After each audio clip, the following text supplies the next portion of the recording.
क्या आपने अभी तक अपने ऑफिस के रिसोर्सेज का यूज़ नहीं किया? तो मेरी फ्रेंड और मैंने आज ये निर्णय बना लिया था कि ऑफिस की जितनी भी रिसोर्सेज हैं आज उसका पूरी तरीके से अच्छे से यूज़ करेंगे। तो मिलिए मेधा से जिसने हमारे इस प्लान को अंजाम दिया और हम लगे अपना पहला स्टेप स्टार्ट करने जिसमें हमें बिस्किट को कूटना था अच्छे तरीके से और एक फिर हमने ऑफिस का ही बोल लिया जिसमें हमने कूटा हुआ बिस्किट को ट्रांसफ़र कर लिया। और फिर दोनों ने इक्वल इक्वल काम किया। ख़ैर मेधा ने कूटने में बहुत ज़्यादा मेहनत की थी। मैंने तो एक पैकेट को ही जो वो कूट रही थी उसे ही कूटती जा रही थी। फिर दूसरा स्टेप था ऑफ़िस का ही दूध लेना है, थोड़ा गरम कर लेना है और फिर जो मिक्सचर हमने बोल में डाला था बिस्किट का उसमें दूध धीरे-धीरे करके अच्छे से मिक्स करना है।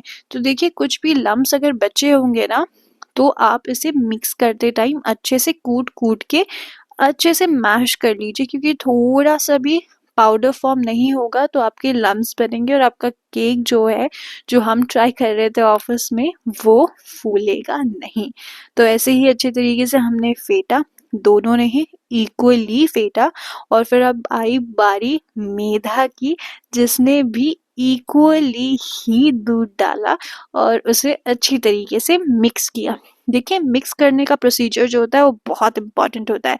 फिर हमने डाला इनो बिकॉज़ बेकिंग सोडा और बेकिंग पाउडर का यूज़ नहीं कर रहे थे। इनो का 1 सैशे ही काफ़ी है हमारे केक को अच्छा खासा फूलने फैलाने के लिए।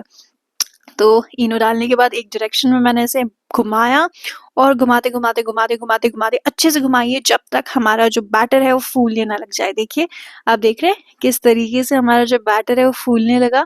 तो फिर इसे अच्छे से हमने मिक्स किया बहुत अच्छे से क्योंकि जितना ज़्यादा ये अभी फूलेगा ना उतना ही जाके अंदर माइक्रोवेव में फूलेगा।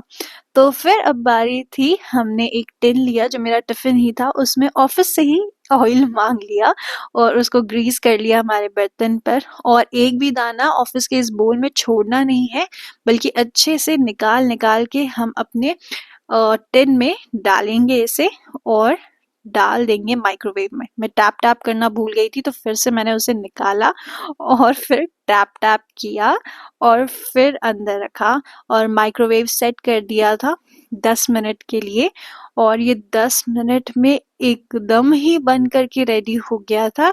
जब मेधा ने इसे निकाला बाहर और हमने स्पून डाल कर के देखा, तो भाई स्पून तो पूरी क्लियर निकल रही थी, इसका मतलब केक अच्छी तरीके से पक चुका था।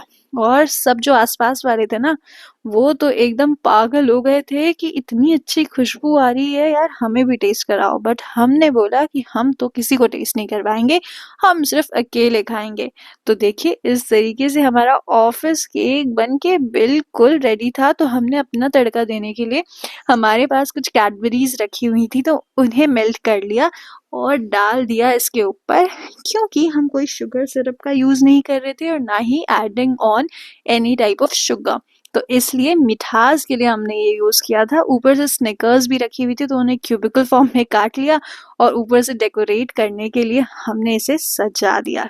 और देखिए हमारा केक जो है वो बनकर बिल्कुल रेडी है। तो हमने इसे खाया, मज़े किया। बाय बाय, टेक केयर, जय